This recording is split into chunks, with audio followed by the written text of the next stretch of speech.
been busy. There'd been doctors and treatments and...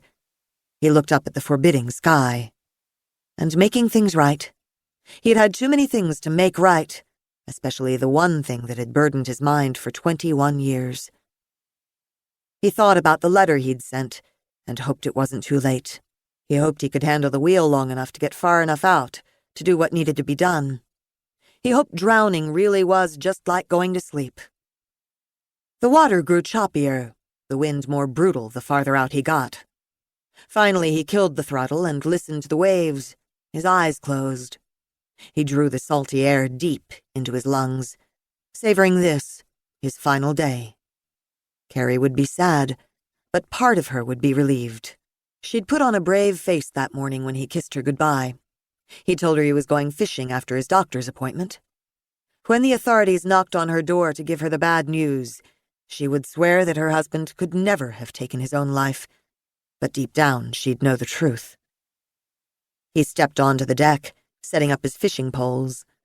There were appearances to be made in case someone found his boat intact after he was swept overboard by a rogue wave. He was baiting a hook when a harsh voice broke into his thoughts. "Who are the others?" Malcolm spun around, the bait sliding through his fingers.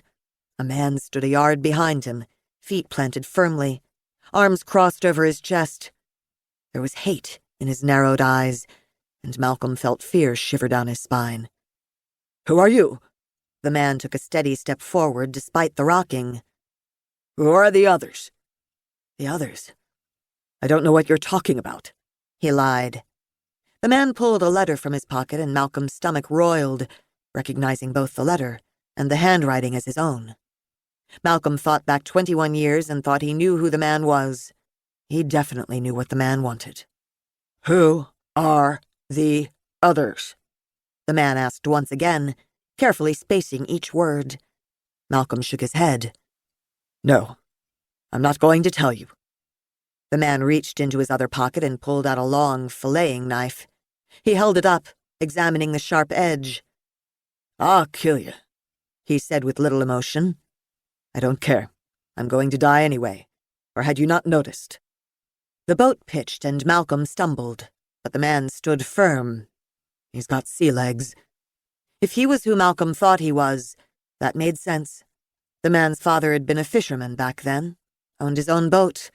Back then, but no longer. In the years since, businesses had been lost, lives splintered, ruined, because of what we did, what I did.